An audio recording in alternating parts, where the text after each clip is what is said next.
people of ancient Greece and Rome found much about the world and man. Powerful unknown forces seemed to cause the wild waves of the sea, the thunder in the sky, and the earth's seasons.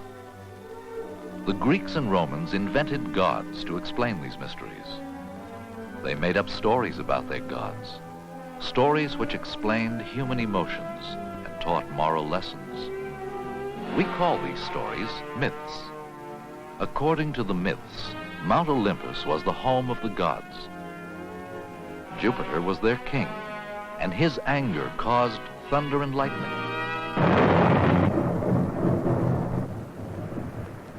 In the watery depths of the ocean dwelt Neptune, god of the sea. When Neptune was displeased with mankind, he made the sea rough and stormy.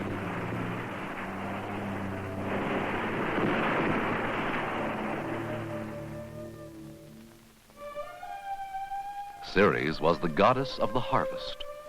It was she who made the fields rich with grain, the trees heavy with fruit,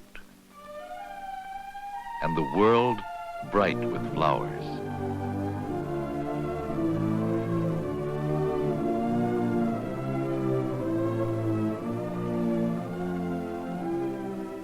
The change of seasons was explained by a myth about this goddess and her beloved daughter, Proserpina.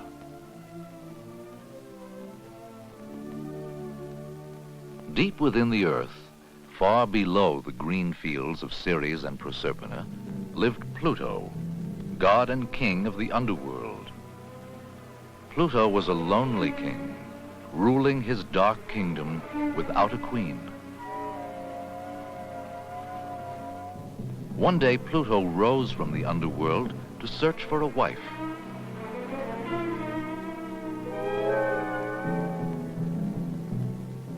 And from the shadows, he saw Proserpina.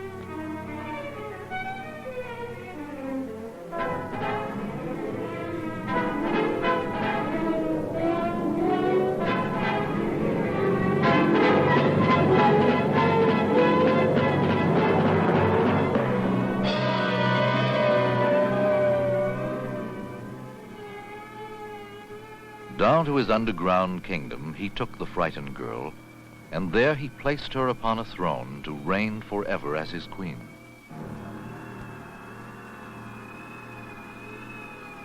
Helpless, Proserpina grieved over the loss of her mother and the sunlit earth above.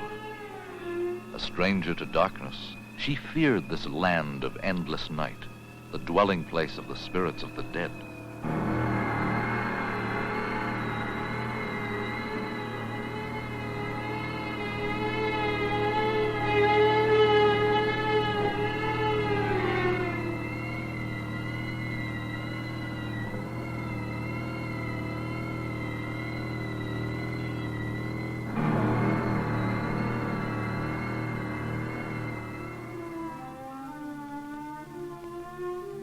Over the earth, the heartbroken Ceres wandered, searching for a daughter she feared she would never see again.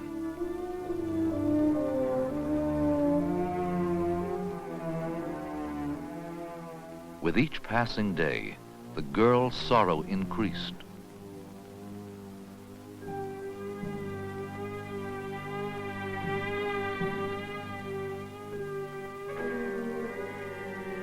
King Pluto could do nothing to bring back her happiness.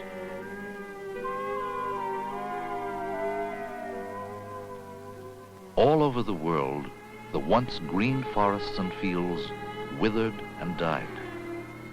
For in her sorrow, Ceres neglected the plants on the earth. But while the trees of the earth died, a pomegranate tree in the underworld lived and bore fruit. Proserpina did not know that whoever ate food in the underworld could never leave.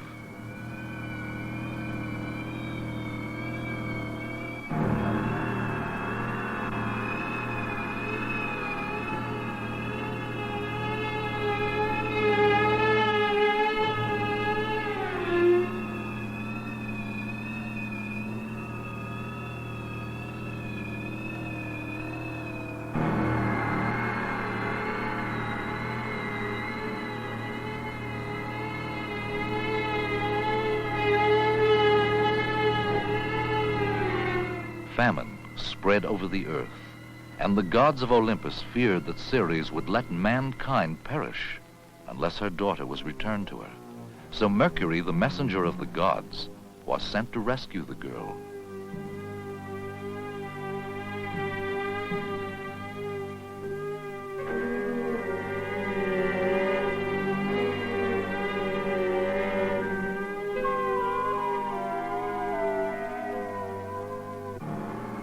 Pluto would not permit Proserpina to leave his kingdom forever, but he agreed to a compromise.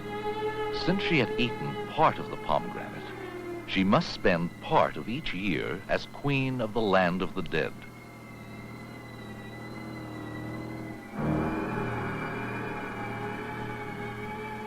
So it is that every year, while Proserpina is in the underworld, Ceres is sad. Everything dies, and it is winter. And springtime will not come back to the earth again until her daughter returns.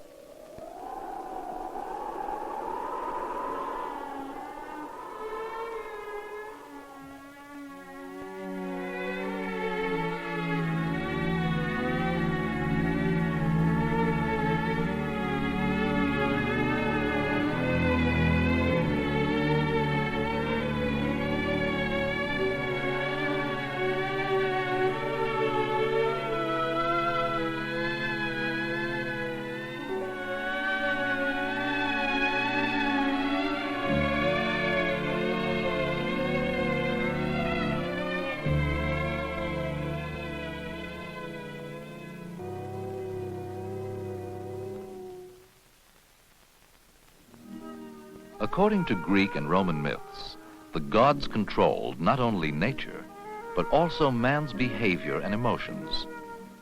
Love, one of the strongest emotions, was caused by Venus, the beautiful goddess of love, and her son Cupid, the god of love. With his bow and magic arrows, Cupid could make anyone fall in love, even Apollo, the god of the sun.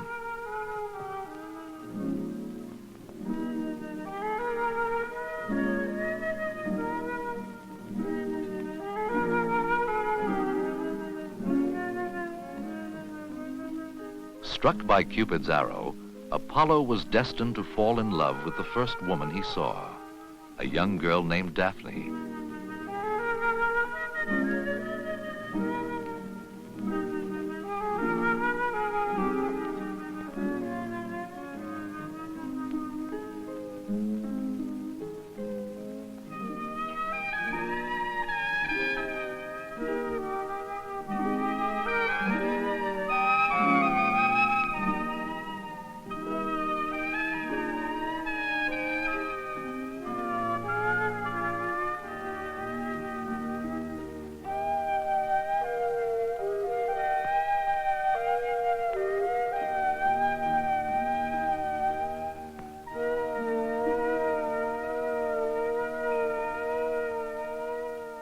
Cupid had another kind of arrow, an arrow which caused hatred and fear, and he decided to play a trick on Apollo and Daphne.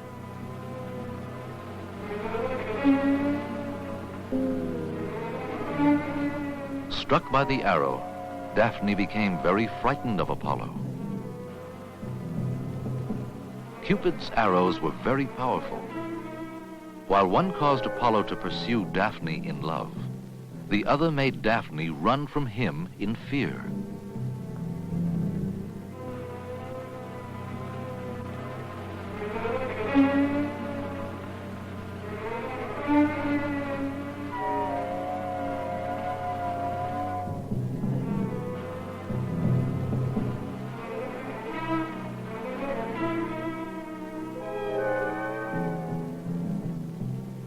When Daphne saw Apollo coming closer, she became so terrified, she begged the gods to help her.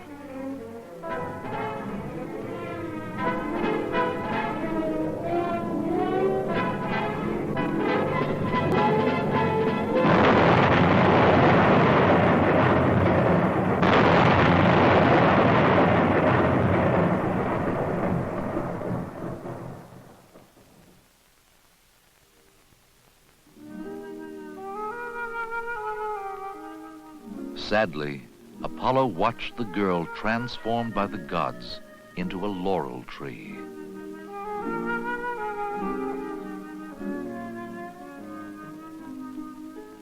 As a reminder of his first love, Apollo took a small branch from the tree and made a laurel wreath, a wreath to be worn always as a crown of honor.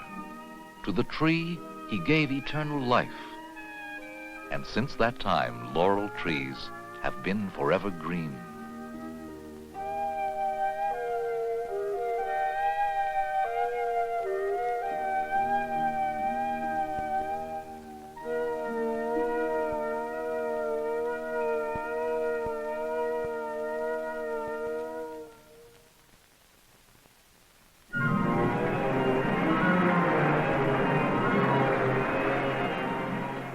Many Greek and Roman myths had a moral to teach people how they should behave.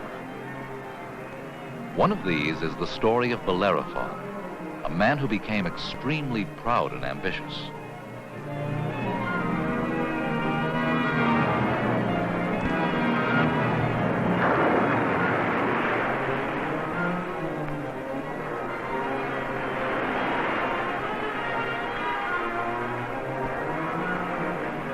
One day, Bellerophon saw Pegasus, the flying horse.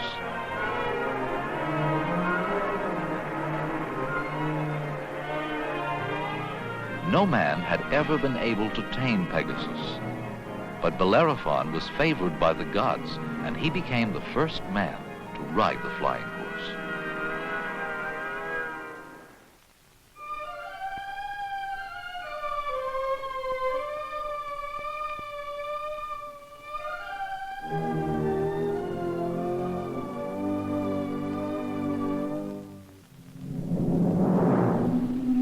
There lived at that time a fiery monster called the Chimera, which caused much death and destruction in the land.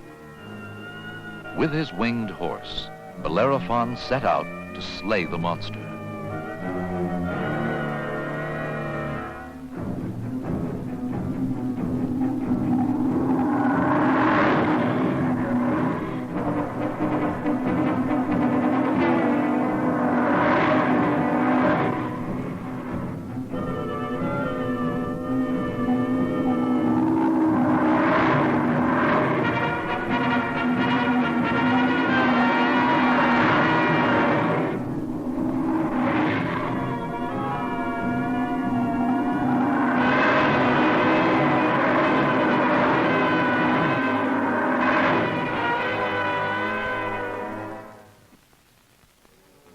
With the help of his flying horse, Bellerophon accomplished many heroic deeds. Great was his fame, and he became very proud. But one day he became too ambitious.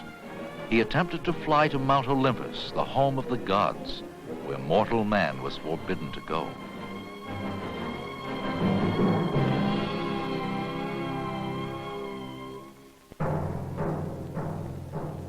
When Jupiter, the mightiest of the gods, saw Bellerophon approaching, he became very angry, and he caused Pegasus to throw his proud rider.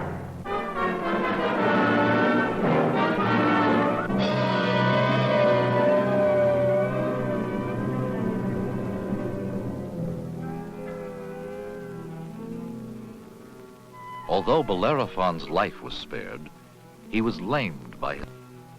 Lonely and despised by the gods, he never saw the flying horse again.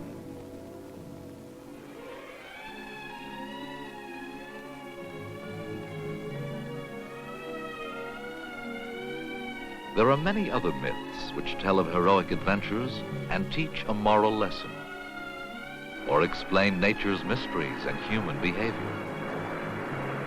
These myths are part of our heritage, from the people of ancient Greece and Rome.